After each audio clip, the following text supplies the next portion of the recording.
Are you there? Hey, buddy. How are you? I'm doing good. Thanks for calling. How are things? Things are things are okay. I think you made a comment the other day with regards to my Facebook on losing my dad and my sister Yeah, within the 4 month span, which is actually it's quite apropos considering that you're doing this segment here on homeless people. I live in English Bay, and I think I sent you a PDF file that I actually sent to the city council and to the mayor's office. Maybe some of your viewers would be interested in this. If anyone knows Vancouver at all, there's the Sylvia Hotel that is wrapped in ivy, and it's kind of a landmark here in Vancouver, right in English Bay. And there is a building that has been here for probably 25 years. It's got a tree at the top, and they decorate this tree at every Christmas time. Are you familiar with that one, Mike? I know of it. I remember of it when I was living in Vancouver. Yes. Well, that building is empty. It Oh. was sold. All the units were sold by 2013, 2014 to South Asian buyers. Okay. Adjacent to that is another building that is occupied. On the right-hand side of that is another building, even taller, on the corner of Chilco and Beach Avenue, and it's 95% empty. So this is what we have to ask ourselves. We are in the middle of a catastrophe here. I live in English Bay. I walk around. I work a lot in Yaletown doing apartment and condo renovations, consulting, design, stuff like that. And I am literally stepping over people every day. Yep. And it is heartbreaking. Young women, young men, elderly people, mentally disabled people. And it's like, I understand that everybody has a story and that in your life you make choices. And a lot of these people made the wrong choices. But that being said, when the odds are stacked against you, when you're living in a town where you drop $75 at the local Safeway, that's a day and a half of food. I know. Yeah. I'm listening. Continue. I mean, that's just the reality of what's going on. So, my story, my daughter is Madeline Merlot, the Canadian country star. Right. She's living down in Nashville, and she moved to Toronto back a couple of years ago. She's a little ninja, hard worker. She just got signed to a U.S. deal, and I help her with her music, and I write for her and other artists. And with today's technology, I can literally be anywhere in the world, and I can still be relevant. Let's say I used to own restaurants, nightclubs, cappuccino billiard cafes. I had a lot of assets, and I sold everything off. The last asset I sold off was my home and everything in 2016. And I decided that I was just going to vacate the market and just sit back in the grass and wait, because I can see, just like you, Mike, and a lot of other people that are out there that keep themselves apprised of what's going on, not only in their own communities and in their own country, but around the world. This indentured servitude, this debt that we are carrying per capita in Canada is worse than any other nation on this planet. Wait, can I take one step? Hold on. Okay, guys, this is Dominic on the phone calling from Vancouver, for if you guys just tuning in. And I have his daughter up here on YouTube. You could see her, and you could check out her channel, Madeline Merlot. And this is her song, Neon Love. And Dominic has been a friend of mine for quite a while. He's been following our channel for quite a while and contributing in the comment section and messaging me on Facebook regularly. And but there's one thing, Dominic, I need to there's one little thing I need to interject. Actually, Australia is a bit higher than us, buddy. They're 190% over. They're 190% LTV. Well, maybe. Australia's debt load, family, Canadians per capita, when you look at the household debt and you look at the home equity loans, and which is what I'm referring to, what people don't understand is, yes, houses are expensive, interest rates are going up, people have over-leveraged themselves and purchased homes that we're out of their realm. We're out of their price point. Right. And these unscrupulous brokers and these bank managers and whoever else that they were dealing with, unscrupulous realtors, managed to just weasel their way in and cook the books and get these people into these homes. These people are not savvy buyers. They don't understand fluctuating interest rates. They don't understand that your home is not necessarily an asset unless you own it. Mm-hmm. They just think the sky is falling and they need to get into the market now before it's too late. They FOMO in. Fear of missing out. Because they're not experienced. They've never owned homes before. They don't understand that the markets, there's booms and busts. There's ebb and flow to everything. Well, that's one thing. That's one thing to be in an expensive home that you can't necessarily afford, but you're managing. Right. We have 43% of those mortgages also have home equity lines of credit attached to them. Right. So essentially a double mortgage. That's right. These are shadow loans. A lot of these are private entity loans that aren't on the books, that we're not aware of. But the ones that we are aware of is 43%. And who were the people talking to these homeowners? Who were these individuals that said, "Hey, Mike, that home that you bought for $1.2 million? Guess what? It just went up $300,000. Mm-hmm. You want a loan against that? We know you got in just by the skin of your teeth, but buddy, you're rich. Your house is worth $1.6 million. You want that flat screen TV and that ATV and the new boat?" And these people go, "Hey, honey, guess what? Our house went up $300,000, and they're high-fiving each other. But nobody steps in and says to these people, "Hey, the house across the street is worth the same as yours. The house at the end of the road is worth the same as yours. You're not rich.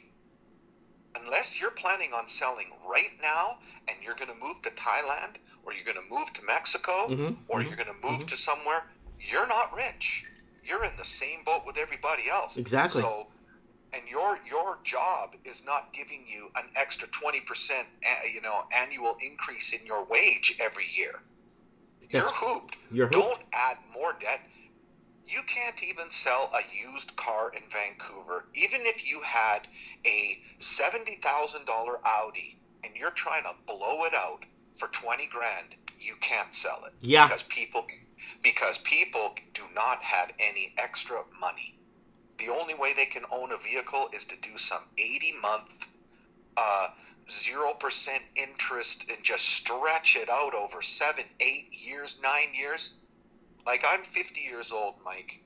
When we were kids, you could just buy a beater for $1,000. You learned how to change the oil and replace the tires, and you'd work on it with a wrench, and all. And your friends would come over, and that was your car.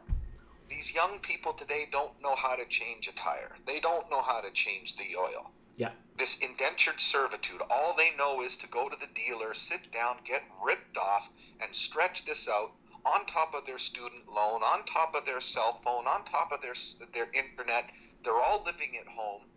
Mom and dad now, if they want to get the bloody kids out of the house, they take a second mortgage to put a down payment on another place for their kids.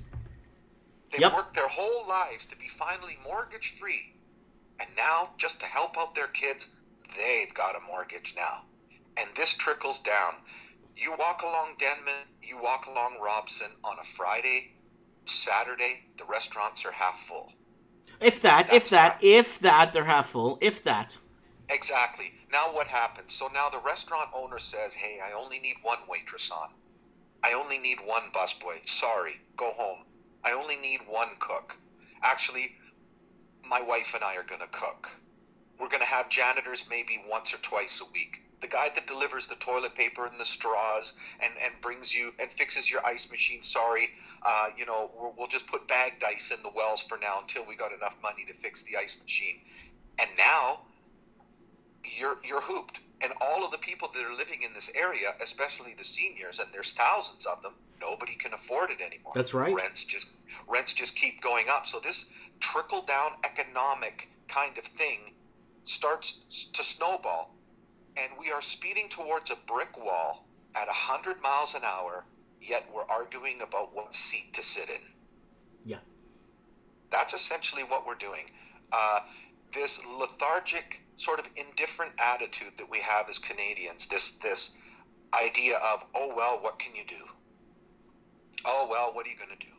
And we're hoping that all of this offshore money is going to come flooding in to keep this giant economic catastrophe, this bubble, afloat. Hopefully this money from China will come pouring in and they'll buy even more. And Vancouver proper will look like Richmond and will be okay. But the thing is, Richmond is a ghost city. It is. Businesses can't survive there because there isn't that populous base there that's supporting it, that are ordering a pizza, that have their kids taking piano lessons so the piano teacher can make some money. Right. That, that's community. Community is when everybody is like-minded and they're all working together and they can afford it. They can look out for each other's children. Hey, does your mom know you're home? Does your mom know you're riding your bike down here at this end? Hey, Frankie, you and your friends get home so your mom, she's probably looking for you. That is community. We don't even know each other anymore. Do you remember? Everybody. Tell people about block parties like back in the 80s, how they were. Tell people, a lot of young people watching this channel, they have no idea what a block party is. Oh, yeah. And a block party would be, if you lived in a neighborhood, you would go around to all of your neighbors and you would say, hey, man, how about we do a block party this Saturday? You know, usually in the summertime when you could count on the weather. A few people would park their vehicles sideways on the entrance to the street, so you could set up right out in the street, and you bring your picnic tables and your park benches and whatever else, your umbrellas and bistro tables. Everything would get pulled outside. Barbecues would get rolled out to the end of the driveway. We would either all decide on what radio station to all dial in our music, so everybody was pumping the same signal. Right. And you'd hang up some lanterns and stuff, and the kids were playing in the street, riding their bikes. And everybody contributed, and you got to know your neighbors. You got to know who they were as people. You know, not everybody would participate, but most would, and you'd look forward to it, and everybody would contribute, and it felt like a community. We as human beings are tribal. Right. We are. We have been since we evolved.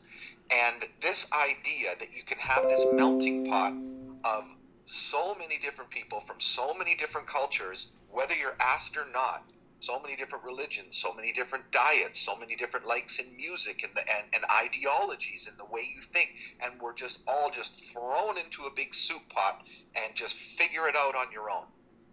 And now you've got all of this identity crisis, this non-binary, transgender, worrying about what sex your child is at 4 years old, and we're getting all integrated into this. You know, meanwhile, inherently, our communities are not communities anymore. Right. When you start to tax a person to death, that's what happens. They just kind of figure there's no way out. That idea that you owe so much, because it's inherent in us as human beings.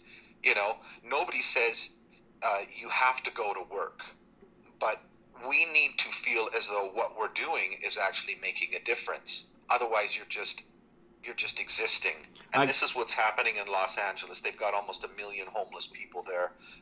Literally miles and miles of tent city. And 6 million people intermigrated into the eastern part of or central United States from California. 6 million in the last 3 years. Dominic, I got somebody commenting here from Australia saying, feminism and socialism has replaced the tribal part of the West. What do you think? Well, it all depends on how you look at it. I think what has happened is this idea of feminism has been skewed. It's more of a liberal sort of mindset where you have this idea, especially in the Western hemisphere of the world. You don't find this too much in the Middle East and stuff like that, and nobody wants that system, so we always use that as the sounding board of, well, as if it's that bad here. We just say, well, you know what it's like in the Middle East, and that's kind of, it's not even close to what we have here. What you have is a society where everybody feels that this can't happen to them. that a recession can't happen to them, that a depression can't happen to them. Exactly. And when you have this sort of arrogant, narcissistic attitude of me, me, me, you're always thinking of me. When you have no sense of community, when you have little sense of family, when you have little sense of a moral sort of ideology and living a mindful kind of life, you have more time to just think about yourself. So everything offends you. I'm offended. We're so hypersensitive, and we're looking for an excuse now. We're looking for a reason to blame. Why does a mom have 2 kids and she's a single mom and she's looking for someone to blame? The guy that's living in a basement suite all by himself that got divorced from his family and stuff, and he's woe is me, he's looking for somebody to blame. The guy that lost his job is looking for something to blame. Some kid who's looking at the world and thinking, wow, there's global warming, there's this uncertainty in the economy, I'm never going to get a job, I've got this student loan sitting over my head at 5% interest that I don't think I'll ever get to pay back. The light at the end of the tunnel is a tiny little dot of light. I don't think I'm ever going to make it. He's looking for someone to blame. So I don't think it's necessarily this social agenda, this liberal agenda, this left-wing sort of agenda. I think it's people are looking for somebody to blame for their situation. And it's only going to get worse. Nobody wants to just man up. You know what? Just man up, male or female. Dominic, you see here, this is we're the type of guys where if we're at something, we're working on something together, and let's say we screwed up on something big. I'm the type of guy that would tap you on the shoulder and say, Dominic, we effed up, man. What are we going to do? Well, we got to man up. We effed up. We effed up. We effed up. We move on. We call a spade. We made a mistake. We take our own blame and we move on. And like, Dominic, we effed up, buddy. What do we do now? Yeah, well, we did. This is exactly what's going on. This is why Dr. Jordan Peterson is so popular. I mean, let's think about it. There's nothing that Dr. Peterson is saying right now that is filling auditoriums and people all over the world are paying $300 a ticket to go see him. Anything that he's saying has been said by you, Mike, has been said by me, has been said by my parents. There's nothing new that what he's saying, but because he's got the credibility and because, he's a university professor, people feel he's accredited, and they're acting as if what he is saying is this new profound ideology, new profound sort of way of thinking, and it's like, well, are you kidding Pick up the Bible, pick up the New Testament. Yeah, I mean, what he is saying is just so rudimentary. It's just rudimentary. It's just common sense, and I don't necessarily agree with everything he says, but when you look around the world, people are looking for. It's no different than pre-World War II, when people were looking for someone to blame in Germany. Yeah, well, that was a big banking agenda. Okay, Dominic, hold on one second. Guys, I got my man Dominic on the line here from downtown Vancouver, a longtime subscriber to my channel and personal friend. This is his daughter's channel. She's a very, very famous country singer she's down in Nashville right now. It's the Madeleine Merlot channel. Guys, subscribe to her, and I just subscribed because I just found her channel. Well, you sent me a link to her music, and I play it sometimes, and I added it. 3 of her songs are actually added to my playlist in my store. So when I'm playing music in my store, her song comes up every once in a while. So guys, I know you guys love me. So everyone on the Mike Martin's channel, they love me. I know you guys love me very much, and I love you guys very much. Please go on to her channel. Here it is. Madeleine Merlot. Please go subscribe to her channel. She's a Taylor Swift of the 2019, 2020 going forward, and she's got a lot of potential. And this is his daughter here, basically singing. And like I said, add a few of her songs to your playlists on YouTube. And this gentleman on the phone is an absolute honor to have him here. He sent me a lot of photos of the Granville area location. Granville would be like Buckhead in Atlanta, that entertainment district in downtown Sydney. I forgot what the name was. This would be like Los Olas Avenue in Fort Lauderdale. This would be the Yonge Street in Toronto. This is like he sent me photos of that area, and most of it's boarded up and shut down. The entertainment district in Vancouver on Granville. It's phenomenal what's happening and how it's falling into great decay. So my man Dominic, calling in from Vancouver. Go ahead, continue, buddy. So where are you going to be? Where do you see things? You know, you're a long-time resident in Vancouver. You understand. You walk the beat. You know the know. You're European. We're both European, brother. We got, you got to come up and visit me sometime on a long weekend. Maybe we could do some fishing and barbecuing if you ever want to. Let me know. If you want to bring up the family, it's fine. What's going on, brother? What do you forecast for the next maybe Q1 and 2 of 2019, brother? What's going on? Well, like you, I got out of my, I've been investing for years, and I got out of my cryptocurrencies. When I got into cryptocurrency, I got into it in 2016, and the idea of it is because I'm a contrarian thinker, the idea of it sounded just so prolific to me, but then it kind of got into this thing where everybody was sort of measuring their cryptocurrencies using fiat dollars, and then everything's going to the moon, and I'm going to be so rich and can't wait till I cash it in. And I was looking at it going, well, cash it in and just be a part of the existing system. This doesn't change anything. Imagine, Mike, if in school they taught children about central banks and the Federal Reserve and the entire banking system and how it came to be. How usury, which is abhorrent, not only in the Quran, but also in the Bible. Whether or not you believe in a higher entity, or you believe in Jesus Christ, or you have a religion or whatever, that's completely irrelevant, because that's personal and everybody has their own idea. But the idea that a Federal Reserve or a central bank will print money out of thin air, the government will borrow it from this entity of private people who own it, and the people of the country will pay interest on that money borrowed to build schools. That money is to fix roads. That money is to build infrastructure, repairs, help needy people, social programs, so on and so forth. And your government has to pay these guys, who we don't know, interest on this money that they printed for free. For free. Mm-hmm. They just tapped a keyboard and said, "Oh, you need more money? Fire up the printing presses, Frank. We need to print up another $16 billion for the government." Yep. And this idea that 1% owns 90% of the wealth, and how that came to be, well, that's exactly how that came to be. Mm-hmm. When Jesus, and regardless of what you believe, because I was born and raised Catholic. Me too. I went to an all-boys Catholic school. Me too. I believe Dominic. I believe in the God of Abraham. I'm baptized. I'm christened, and I'm everything.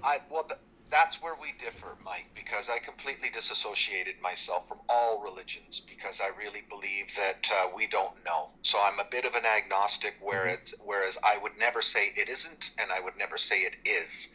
I find that very arrogant, because we don't know. Mm-hmm. So whatever you want to believe, as long as I measure a person by his worth, by the type of person he is. Exactly. Is he a mindful person? Is he a moral person? Can he distinguish the difference between right and wrong? And I think we all are born with that instinctive ability.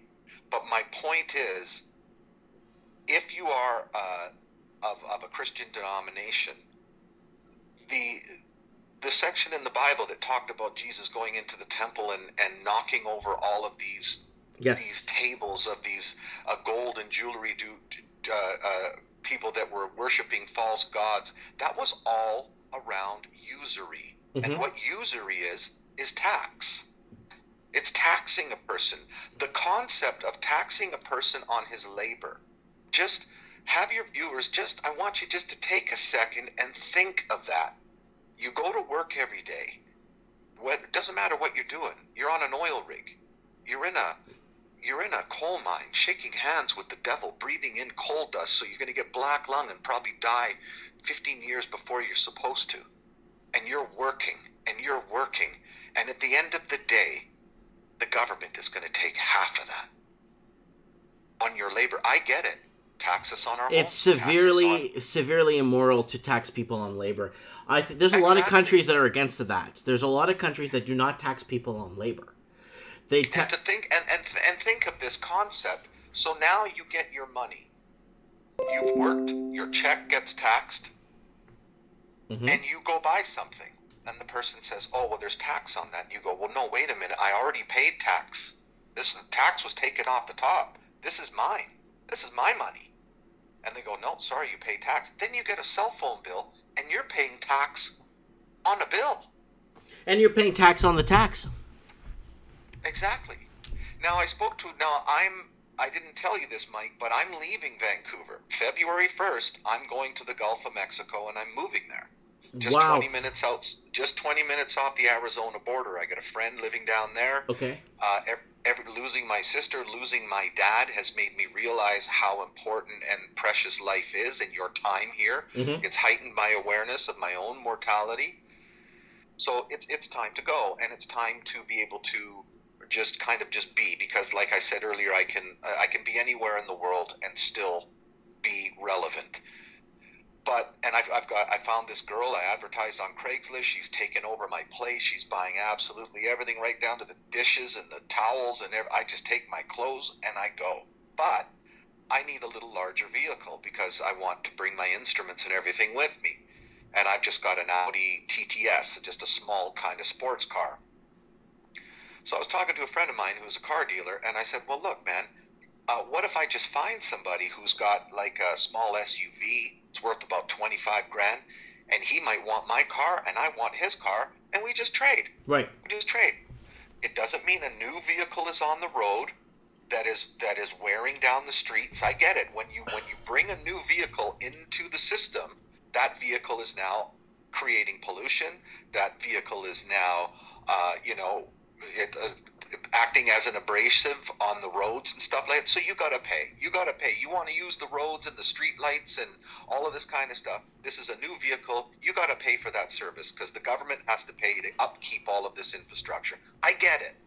But the only difference is his ass is sitting in the seat of my car, which the tax was already paid, and vice versa. So you would think you'd be able to fill out some paperwork and just trade. Nope, not in Canada.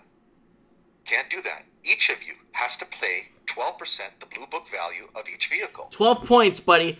I know a lot of bookies. I know a lot of bookies that don't even charge 5% VIG, and they're charging 12 points. So on a $25,000 vehicle, 12 points, it's like $2,800 that each of you have to just give to the government just because. Just because. And when I was in the auto plan agency and I was trying to get the lowdown on sort of what I'm going to do, that same British Columbia, Vancouver, Canadian indifferent attitude of, "Oh, well, what can you do?" And that's exactly what the lady said to me. She said, "Well, what are you going to do?" You know what you could do, Dominic? You know I lived in Mexico for 2 years, right? Do you know what you could do with $2,500 in Mexico for? You know what you could do with $2,500? That's a lot of money. That's like 30,000, roughly. About 23,000. Wait, that's about 23,000. They could do a lot of stuff with that, buddy. Well, I wanted to ask you, Mike. Do you think it's better for me to sell my vehicle, ship my stuff down where I'm going, and then buy myself something, a beater or something, while I'm there? Yeah. Okay, I'm gonna give you some a little bit of experience. Okay, do not. Okay. You're gonna buy a vehicle in Mexico. Okay, maybe buy a Chevy Monza or buy something like or Peugeot. Peugeot's a good car. They have lots of Peugeot in Mexico. Peugeot's all over Mexico.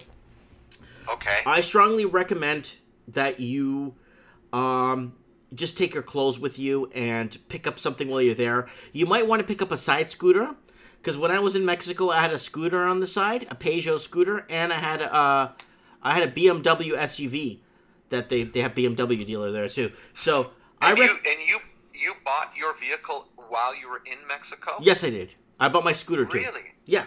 And that works out financially advantageous. You know why? It's because I drove a lot, so it made sense for me.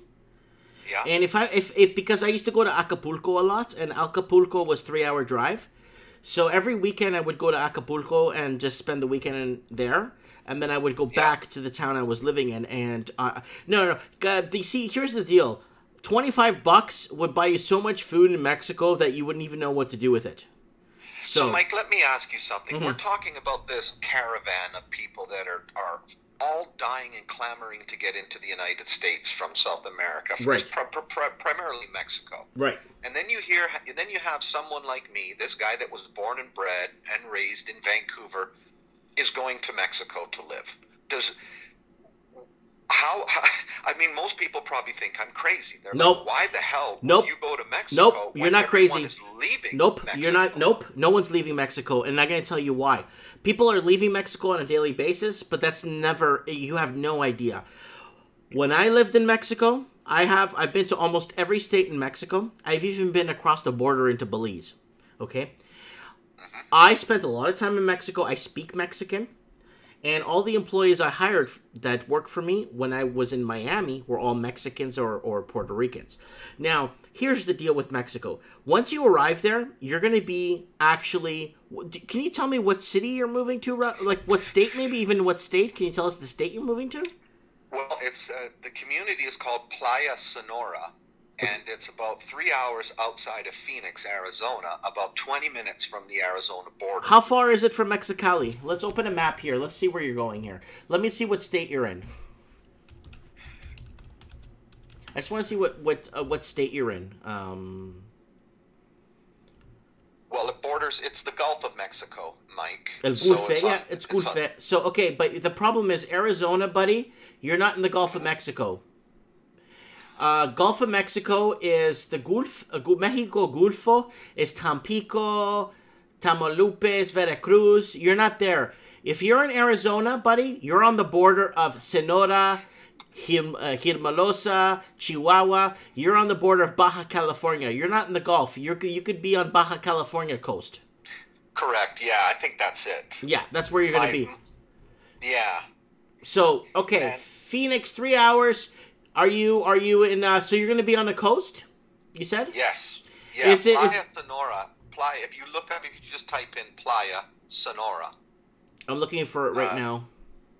It's a community of about 70,000 people. Pescanso, Martinez, Puerto Lobos, Puerto Labardo, Bajina Quino, Guayamayas, Navajo. I'm not finding it. Let me check it here. Playa, what's it called? Sonora. Senora.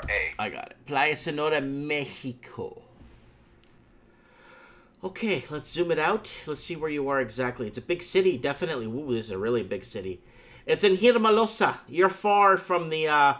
you are about 70, 80 kilometers from the water, buddy. I'm going to send you a photograph from my buddy's condo on Facebook here. Maybe I've got it. I'm going to look him up and exactly where it is. It's exactly where you're. It's it's demographically exactly where you told me it is. But it's about 40 miles from the ocean. Okay, look up Rocky Point. Rocky Point? Yeah, Playa Sonora. Playa Sonora. I know there's a Rocky Point in San Luis Potosí, Mexico, but Playa Sonora, Rocky Point? Yeah. Rocky Point. Okay, I'm getting something here. Okay, I see where you are now. There we go. It's in Playa Encantanto? Oh, gosh. It's called Rocky Point. It is, again, it is demographically where you're telling me where it's located. It looks like it is, yeah, man, it looks like 3 hours out of Phoenix. Yeah, so that's it. Playa Encantanto. Okay, here's the deal, buddy, and I'm going to be straight up with you. Once you get to Mexico and you arrive and you're on your way to where you're going, you can probably take a bus from the airport and stuff. Let me tell you something. First thing you're going to be amazed with is the infrastructure. You're going to be blown away by the highways. How the highways are so very well developed and the streets are so no potholes and everything seems so advanced. And then when you start going to Walmarts and Sam's Clubs and Costco's and you start seeing the lights on the intersections and everything really advanced, you're going to be like, why would anyone leave Mexico? You know what I'm saying? Hey, Mike, look up Puerto Yeah. Penasco, Penasco, Rocky Point. That's exactly where I'm going to. That's in Sonora, Mexico, right? That's in Mexico, yeah. Sonora. Yeah, There I you see go. I see where you're going, right here. Yeah, and condos like steps from the beach. Okay, so we're gonna go to your condo right here. Let's just drop the little man here. Where's the little man?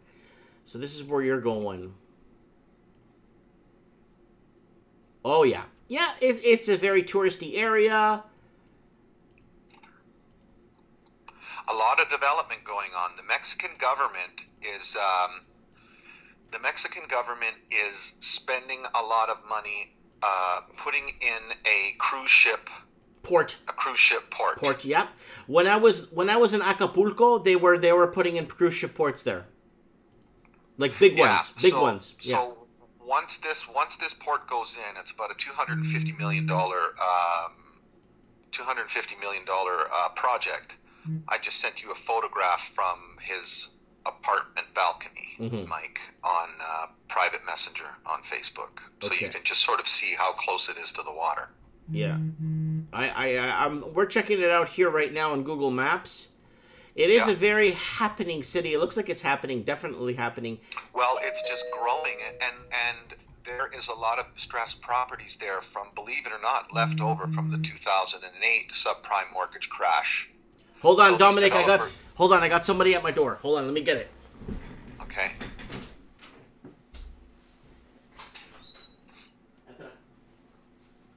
Sorry, that was just my family coming home. I had to open the door for them. Okay, so I'm looking at this. There's an entertainment district in the downtown area I'm looking at right now. And you got a nice beachfront here. It's very nice. Lots of avenues going through. Now, why is it, Mike, that I can move there in a furnished 2-bedroom condo for $500 a month? It's buying power, buddy. It's just buying power.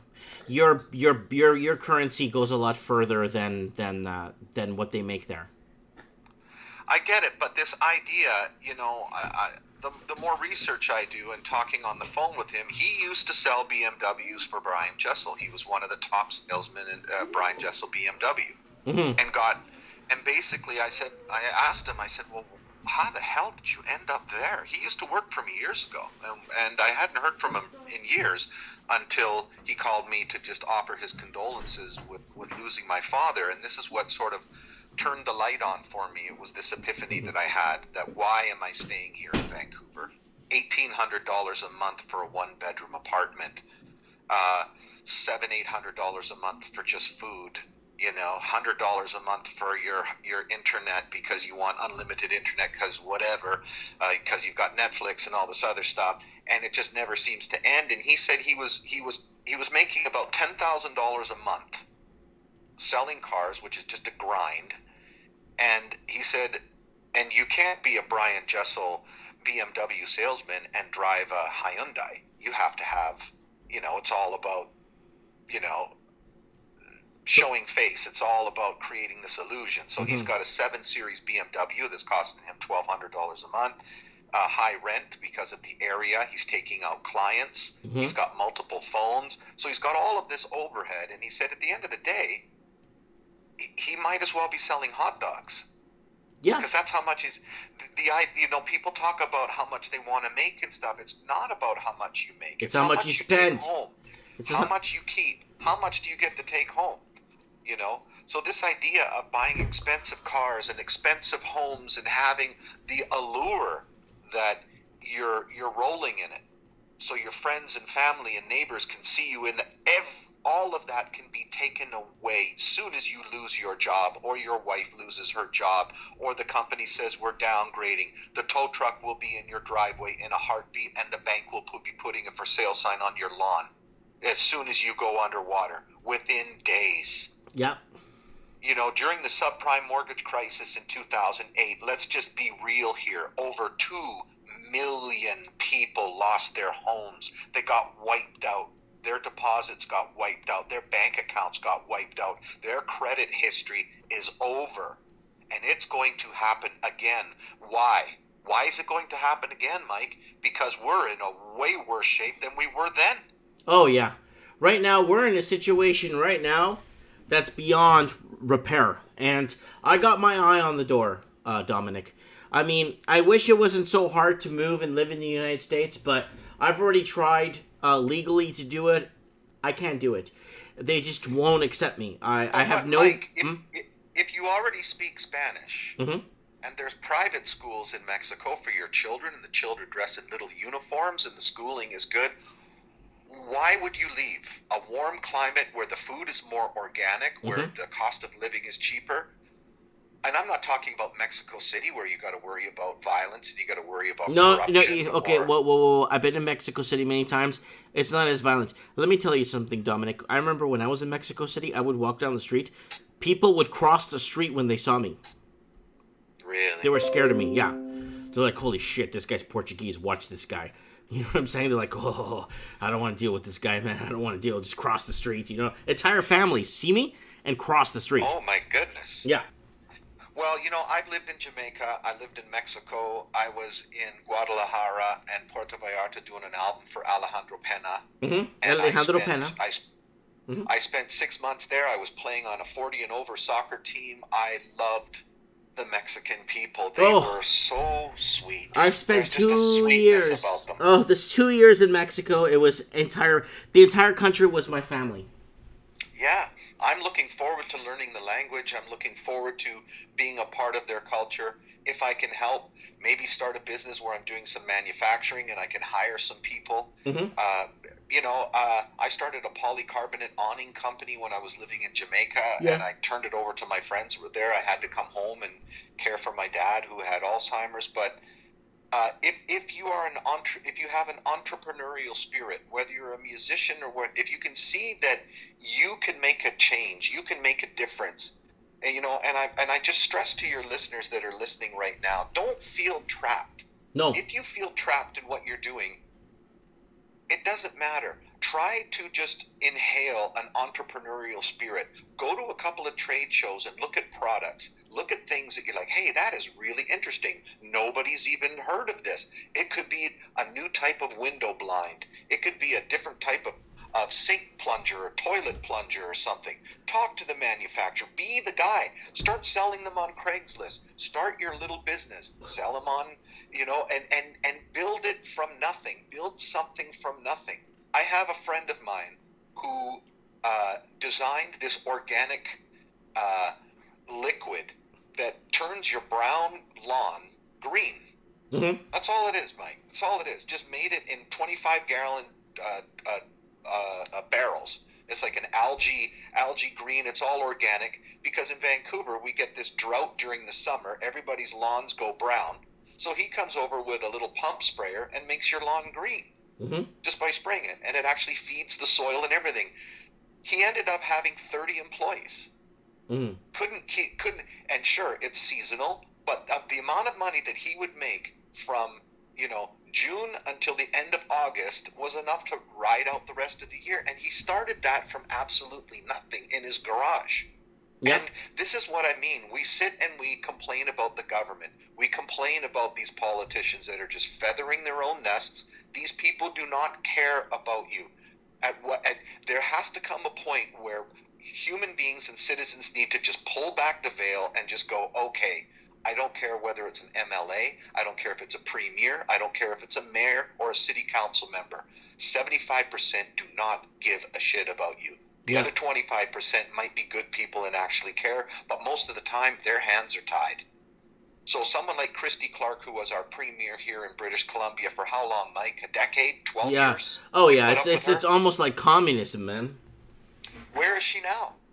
What's she doing? Nobody knows. Nobody cares. She feathered her nest while she was in power. Mm-hmm. She's probably got some bullshit job where she doesn't even go to work anymore because of the contacts she made while she was in office. Mm-hmm. So now she sits at home watching Oprah and learning new recipes to cook in her kitchen while this check goes automatic deposit into her bank account with some title of Director of Bullshit. Mm-hmm. It could be just some bogus job title that they invented for her, and she makes a nice cushy salary and she rides out the rest of her life singing all the way to the bank. But here's the deal, Dominic.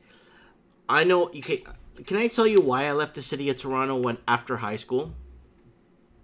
Well, Mike, I'd like to know because, I've been following you for a long time. You were one of the first people that actually you probably know what it's like to be a contrarian thinker like myself, where you're sitting around a bunch of people and you start talking and you get deer in the headlights, and then people start rolling their eyes at you, and it makes you feel really alone in the way that you think. And probably a lot of your listeners and subscribers can understand this. So you get on the internet and you start looking for like-minded people so you just don't feel alone.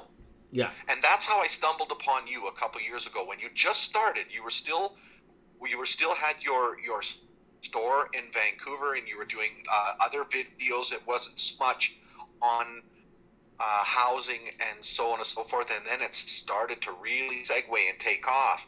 And I'm following you, but I was just being quiet, and it kind of made me feel good that at least somebody else out there is talking about what I'm seeing and what I'm worried about, because I'm a good person. I'm a good moral person. I'm a helpful person. I'm a kind, generous person.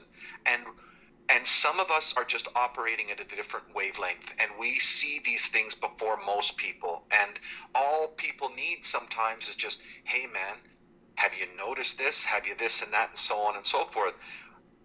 And then I looked at you as this entrepreneur that,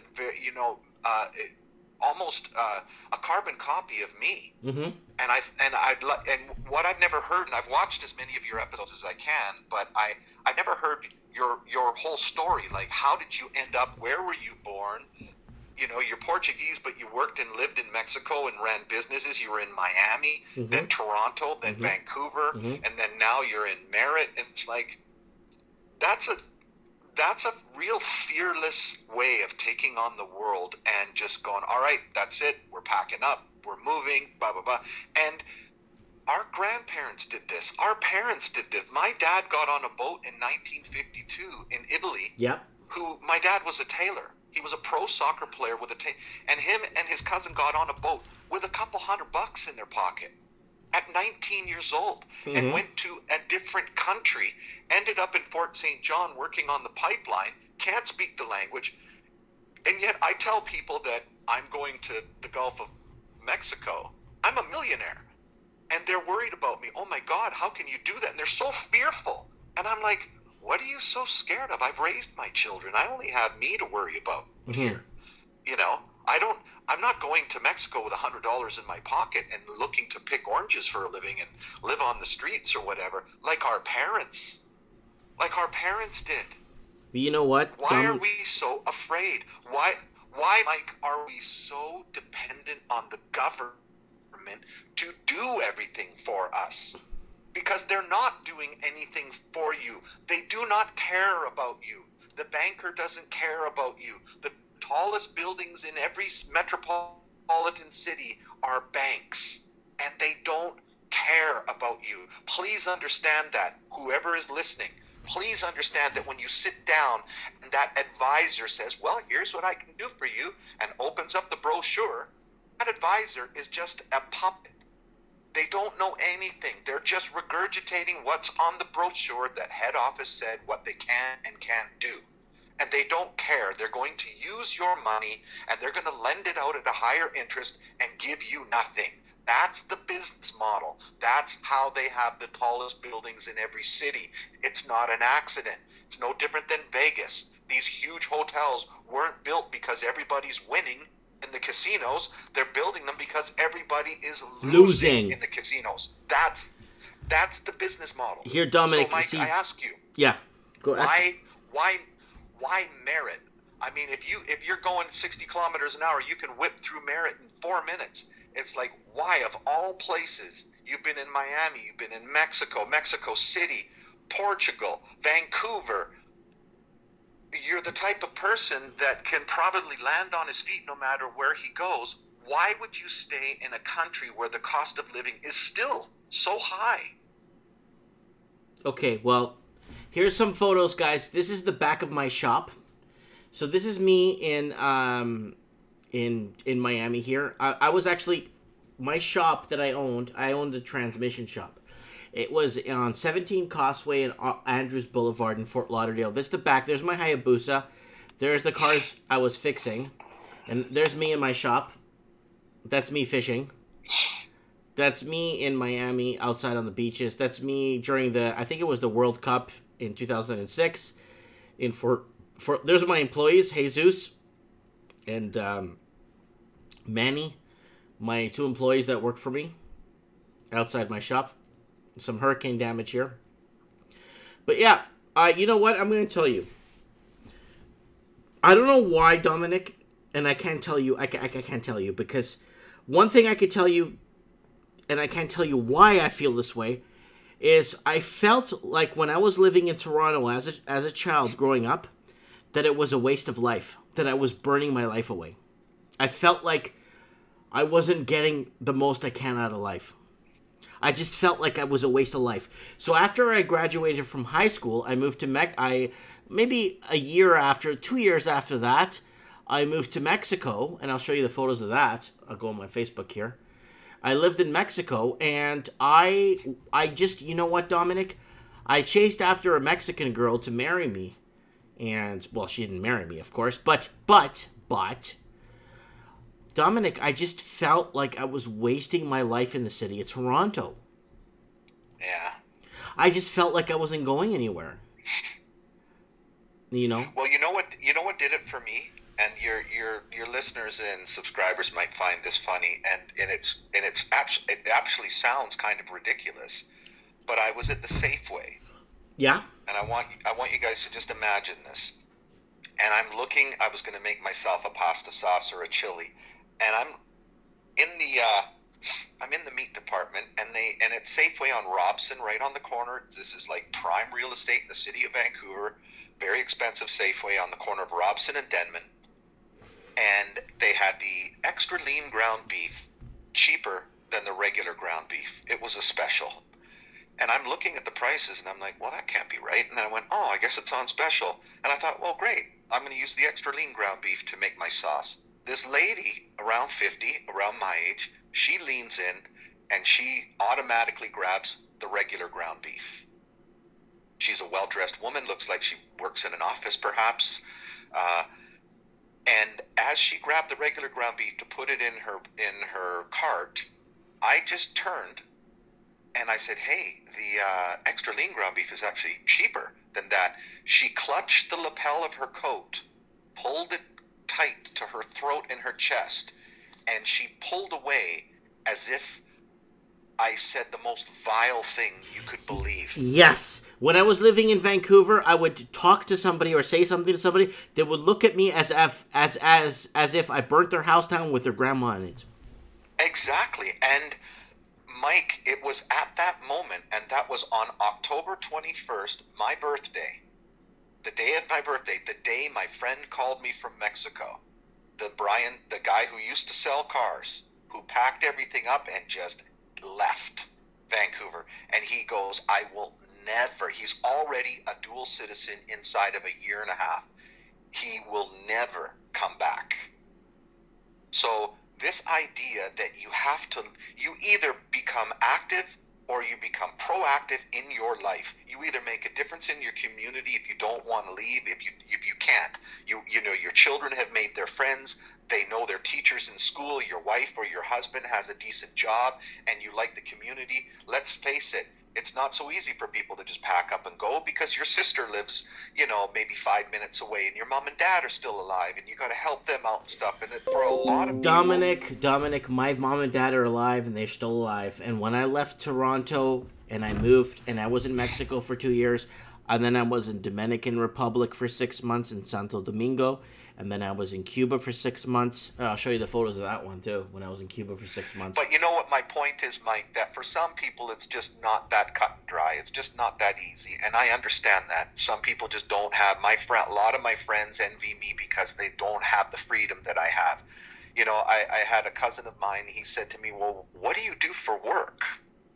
And I said, well, I do a bunch of different things. I said, but what you don't understand is you work to live. I worked. Past tense, I worked to live. I was always aware that one day I'm going to be 50 years old. I'm still in very good shape. I'm still a good-looking guy. I'm still just that same, Dom that everybody knows. But I always inherently knew there will come a time where I'm not going to want to do this anymore. So work hard now and work smart, and know that because it doesn't get easier as you get older. You know that, Mike. Mm-hmm. Your back isn't as strong. You don't wake up all chipper in the morning like you can't stay up as late. Get used to saying, I used to. Preface everything I used to run fast. I used to jump high. I used to be able to. Well, that's just a reality. And when you lose your mom, and then you lose your dad, and then you lose your best friend, and you lose your sister, and you lose people that are around the same age as you, it makes you realize that, wow, I'm just mortal. And that's whether right. You're Frank Sinatra or the Pope or Marilyn Monroe, Elvis Presley, Prince, Bryan Adams, it doesn't matter. Yeah. When you're gone, the world just keeps turning, and somebody is saying, do you want fries with that? Yeah. So stop thinking that you are important. And this goes back to the whole question you asked me before about the whole social justice warrior, liberal, feminism, non-binary, transgender. I don't associate with this whole idea. You're not that important. Stop thinking that. You're no more important than a dolphin. You're no more important than a majestic oak tree that is now 250 years old that started from a tiny little seed. Mm-hmm. We are all from dust, and we're going to go back to dust. That's just the way it is. So when you finally exhale all of that anxiety that I'm not that important, nobody is watching me, I don't need the fancy car or the fancy clothes or stand in line at Starbucks to make me feel like I'm part of something. Just exhale and breathe and relax and go, how am I going to carve out just a little piece of the pie for me so I can be comfortable? Because let's face it, you're in good company, everybody. You're in good company. Yep. You're in the 99.999 percentile bracket with the rest of us that just want to be comfortable. Stop comparing yourself to the Kardashians and this kind of thing, because you will just be miserable. And it's fake, and they're no more happy than you are. And they go to the bathroom just like you, and they get sick, and they vomit in the toilet. And when they look in the mirror, they don't look as good as they thought they did. So they airbrush all the photographs and all this. It's fake. Mm-hmm. Yep. Realize that. It's fake. Be okay with who you are and figure out how you're going to carve out that little niche for yourself. And it could be selling that little widget on Craigslist. It could be. I've got a friend of mine whose wife does these bottle arrangements. She takes wine bottles. She's on Facebook. I'll Facebook you her link. And she wraps them with string and does these art sort of displays. It's called Wine to Beautiful. And she's making a killing. She can't keep the orders going. This is out of her garage. Her husband is doing all of the letters that they put on the bottles and stuff like that. On a scroll machine, on a scroll saw and a little bandsaw that he has in the garage. And this is starting something from nothing. That's right. From nothing. And that's exactly what you did, Mike. That's exactly what I did. I don't know if you saw the documentary that HBO did on my life, where I took that bank in Maple Ridge and I turned it into a nightclub. Mm-hmm. Everybody thought I was crazy. Yep. You're going to turn this into a nightclub, and my mom died on my grand opening. on the day of the opening, she dies. Yep. So it's not, people would look at my life and they would just go, oh, wow, it must be nice to have the motorcycle and the fancy car and the good-looking wife and your good-looking kids, and just everything is just so peachy keen on the outside. It's like, that took me 4 months. I was almost $500,000 in debt, and my mother died on the day of my grand opening, and my staff all thought I was the coldest human being in the world, because all I was saying was like, all right, everybody, we've got 300 people outside waiting to get in. Let's go, chop, chop. And they're all whispering to each other, oh my God, his mom just died today. What do we say to him? I didn't even deal with it, Mike, for a year.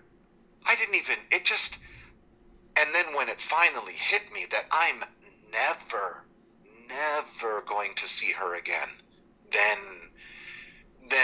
the emotions took over and everything just really started to come crashing down on me. But I had absolutely no choice at that time to start getting weak, But the old saying, sometimes the strongest person in the room that appears to be the strongest person is the person that's hurting the most. Yep. Is the person that is the most insecure. But that person is willing to help everybody. That person is willing to stand up for what he believes is right and what is wrong, what is fair and what is not fair. And to sum it all up, I believe that we are living in a time where it's just not fair anymore. This has gotten ridiculous. It has. It's just not fair. Okay, hold on. I got Lord Humongous here from Denver, Colorado that's saying, I'm 45 and I'm falling apart. Diabetes is taking its toll. And guys, up here, what you're seeing is a picture of me in downtown Havana, where I lived for 6 months outside of my apartment.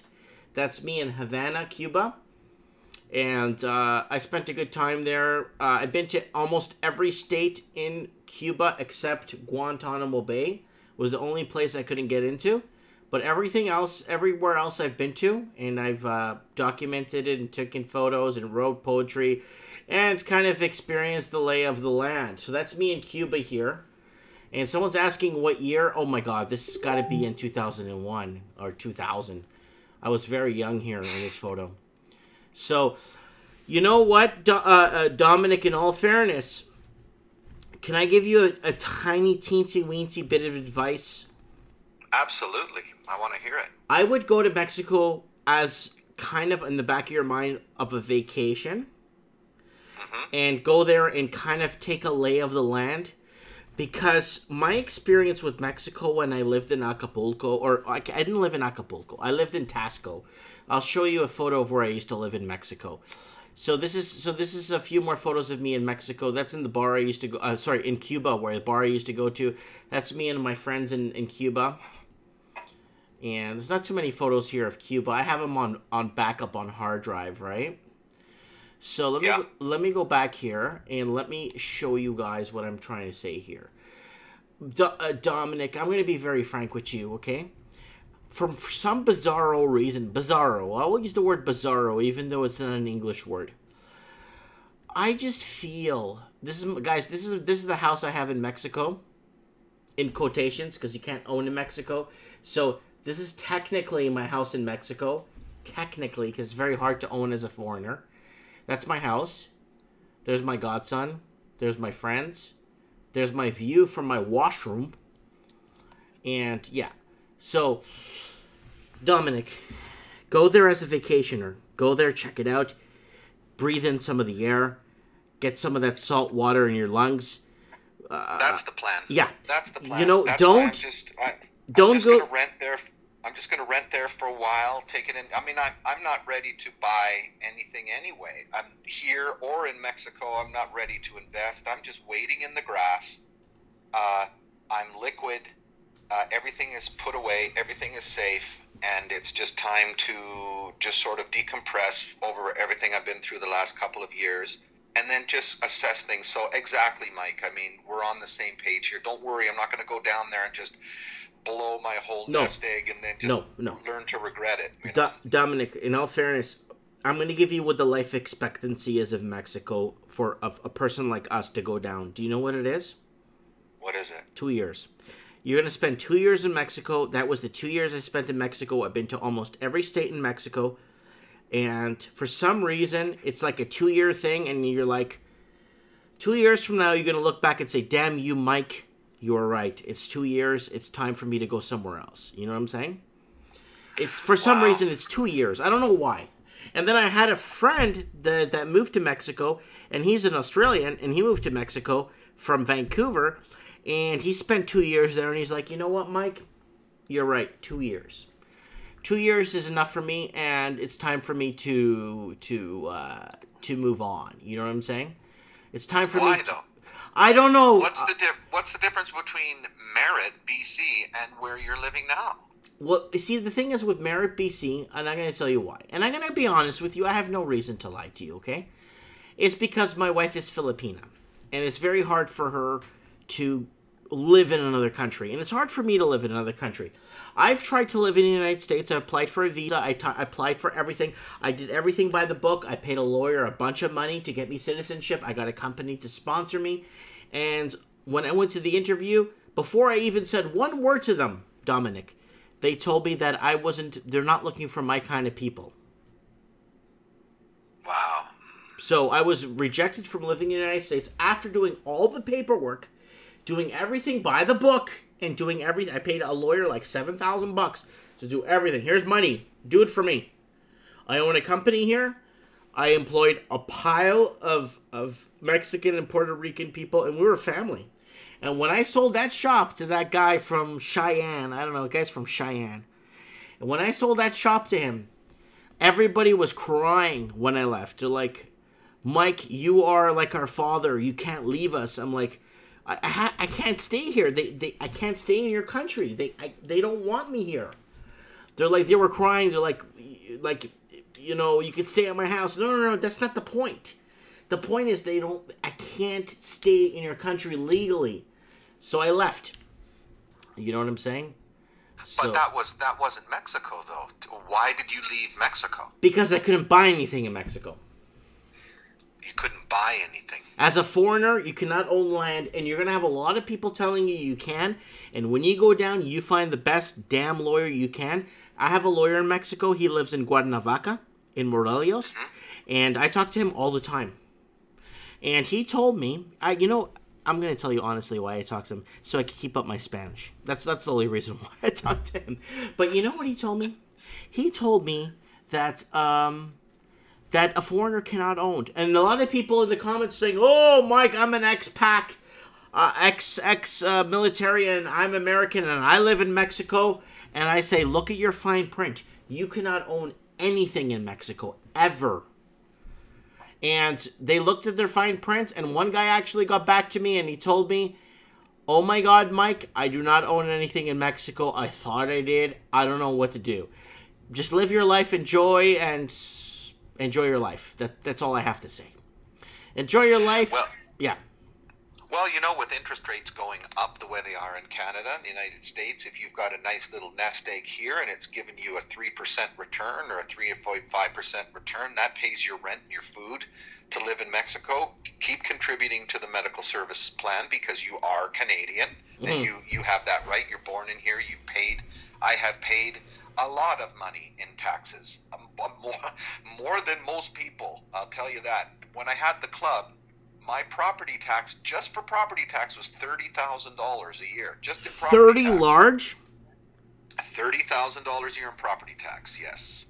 Okay, you could buy a very nice house in Veracruz. I'm talking about a 6-bedroom with cabana chairs around a pool for 30 large. Oh, yeah, I know. But here's the problem, Dominic. Here's the problem, okay? I know Mexico. I've been to Mexico 12 times. I've been to almost every state in Mexico. I speak Mexican. I was talking to a friend of mine the other day on the phone from Texas, and he barely speaks English. So I just talked to him in Spanish. So we're talking for like 20 minutes. He's like, why do I think I'm talking to a Mexican every time I'm talking to you? Well, I told him. I go, dude, it's just because that's the Spanish I learned. I'm going to be very frank with you, Dominic. It's very hard to own anything in Mexico. A lot of timeshare crap. There's a lot of those condo apartments for foreigners like you that you could move into and feel at home. Dominic, you gotta read the fine print on everything. And the Mexican government could turn around after an election and take everything you have. There you go. Yeah, exactly. Buddy, hand to God, I would never lie to you. I have no reason to lie to you. Hand to God. I would strongly consider going on a vacation, okay? And if you can, I really want you to go to spend a little bit of time in Portugal, because a lot of my friends now, a lot of my older friends, when I grew up in Toronto, a lot of my friends were 20 years older than me when I was growing up in Toronto. And they're not Portuguese, they don't speak Portuguese, they've never been to Portugal. Guess where they're all living? Portugal. Exactly. A lot of them. What about you? If that's your heritage, why not Portugal? Yes, I'm a Portuguese citizen, and the reason why, when I was in Mexico and I didn't want to surrender because you could only have 2 citizenships, right? Right. I want to die as a Portuguese. I don't want to die as a Mexican. Well, no offense. I want to die as a Portuguese, right? Dominic, if you just take a small vacation, you take a flight to Toronto and take a direct flight to Lisbon, and you jump on a bus. You take a backpack, Dominic. You don't take much with you. Just take a backpack. You drive down to the Algarve. Let me show you what the Algarve looks like. You drive down to the Algarve. You get a little bartending job. A little bartending job in Albufeira, paying you 12 euros an hour. Living a meaningful life, small 1-bedroom. Dominic, you have no idea what when I went to Portugal in my early 30s, I was back and I understood, and it kind of recharged my batteries. My wife right now is in a position where it's very tough for her to go anywhere because she's a permanent resident, and they could refuse her entry into Canada for some bizarro reason. I have a friend, Tony, who lives in Florida. He's scared to visit me here because he's scared, even with a green card, they could refuse you entry back in the U.S.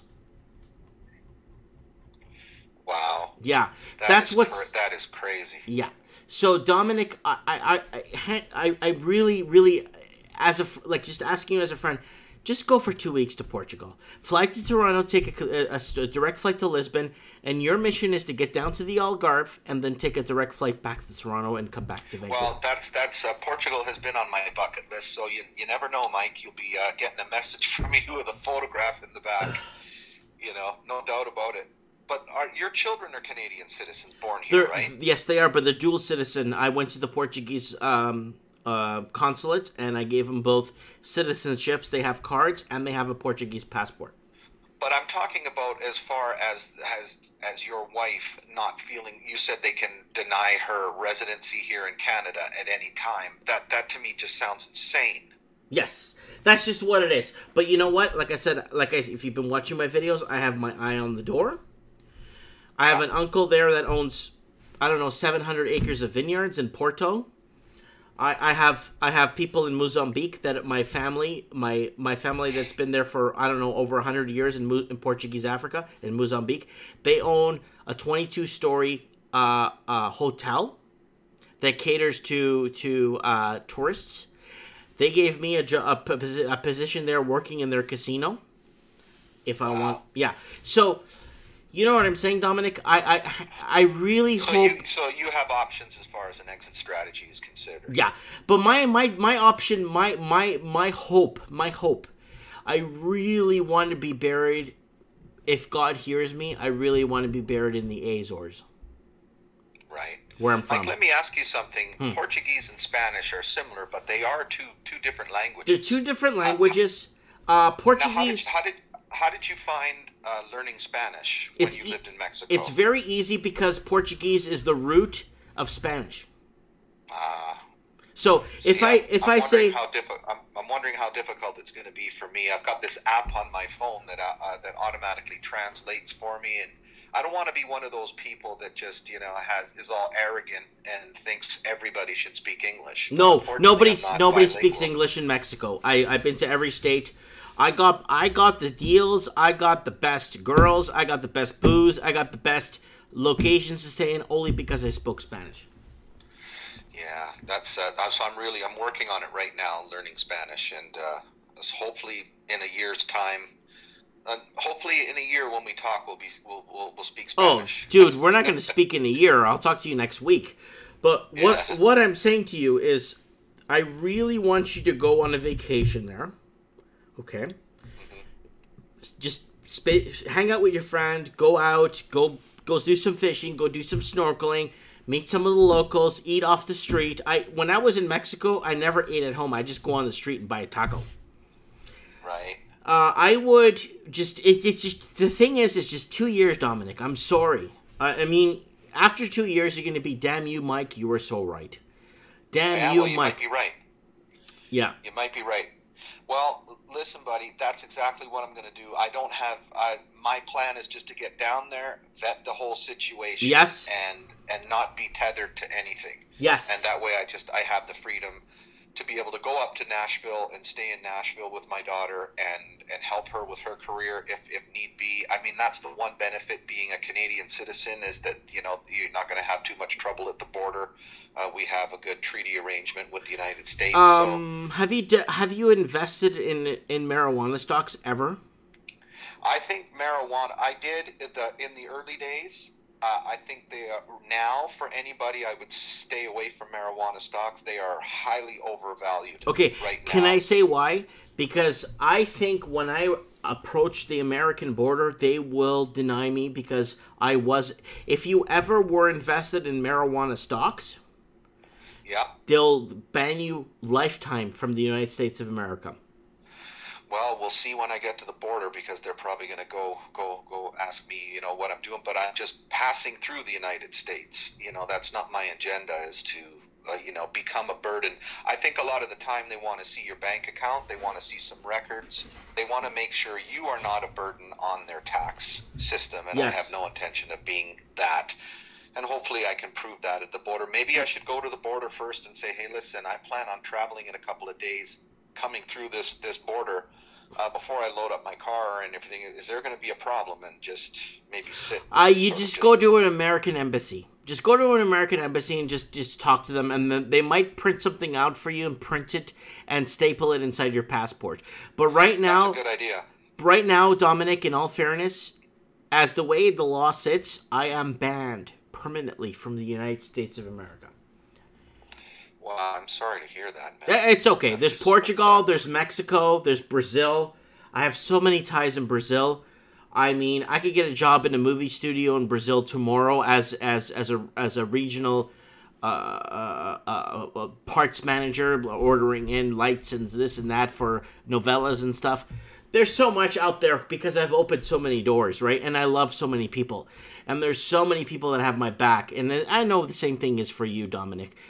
But I'm telling you in all fairness, go there, go vent out, have a good time, enjoy the weather, take in some of the nice salt water, enjoy the people, enjoy the women, enjoy the family orientation. One thing when I was in Mexico, I noticed is how people were so family oriented, and family meant everything to them. And that was really, really good, because it brought me back to the whole Portuguese living, you know what I'm saying? Absolutely. But Dominic, if you can, buddy, please go out to Lisbon. Go to Lisbon. It won't cost you much. Get out to Lisbon. Do not have an agenda, okay? Do not create an agenda where you're going to stay at this hotel and this hotel. No. Just go there free. Arrive there. Once you start seeing their fast rail system and you start seeing how drugs is completely decriminalized, and you start seeing how the standard of living is so different, how everybody's dressed like they're going to a wedding, but you're wondering, why is everyone dressed so nicely? They just do. I don't know why, Dominic, but everyone dresses nice. And then if I'm making a video in Portuguese on my Portuguese channel and I'm wearing a t-shirt, everyone asks me, what, are you going to the gym? You know what I'm saying? Wow. Yeah, it's so different, Dominic. People are poor in Portugal, but they're happy. They love everybody. Mike, before I let you go here, remember when I told you about, as far as your listeners and subscribers are concerned, to be able to just carve that little niche out for yourself? Mm-hmm. Well, I forward you a little link to the friend of mine they've actually left Vancouver and moved to Prince George, of all places. Kind of like you leaving Vancouver, going to Merritt. And I sent you the link on Facebook Messenger. I have it right It's here. just I'm her opening little it. wine. I'm Yeah, open. her little wine to beautiful. And something, you might look at that and think well, what's this insignificant thing? She's doing fantastic. And she's a mom of 3 kids. And just started this in her garage. Mm-hmm. And her husband, who's my best friend, he makes all the letters. He cuts them all out in the garage, and he goes, oh, it's something that she likes to do, and she does all of these different themes and stuff. This is the point that I want to leave your listeners and your subscribers with. Find something that brings you joy. It could be teaching yoga if that's something that you love to do. It could be helping the elderly. It could be something that gives back to you because you enjoy doing it. And that's life. Going to work every day and just drudging it out and thinking you're doing this because you have no choice. You're just stuck doing this. I don't know what I'm going to do. Find something that interests you, catch it, and run with it. And it's really, it's liberating. Once you see that and feel like, oh wow, I can make money just buying and selling because I have a really good eye looking at antiques and stuff, and I can see I've got I'm a really good seamstress and I can make baby clothes, and I've got a new pair of mittens, a style for a new pair of mittens that I can sew together, and people are going to buy them, and that is seriously it. That is it. Don't rely on the government. Don't get too caught up in all of this stuff, Mike, because sometimes it can drive us crazy. We're doom and gloomers. We're looking at the whole real estate situation. We're looking at the homeless people. We're looking at the banking institutions. We're looking at all of this indentured servitude debt that everybody's carrying.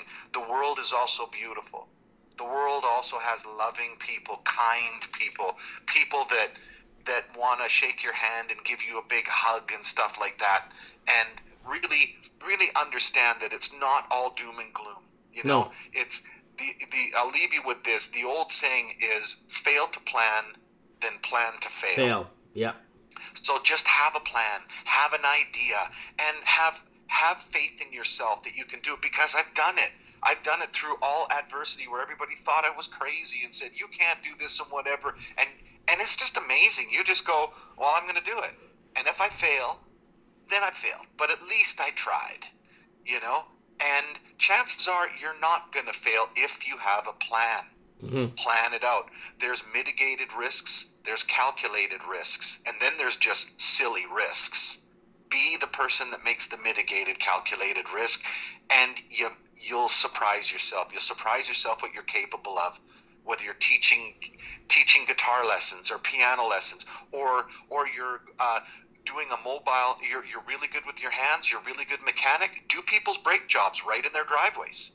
Go right to their house. Detail their cars if you enjoy doing things like that.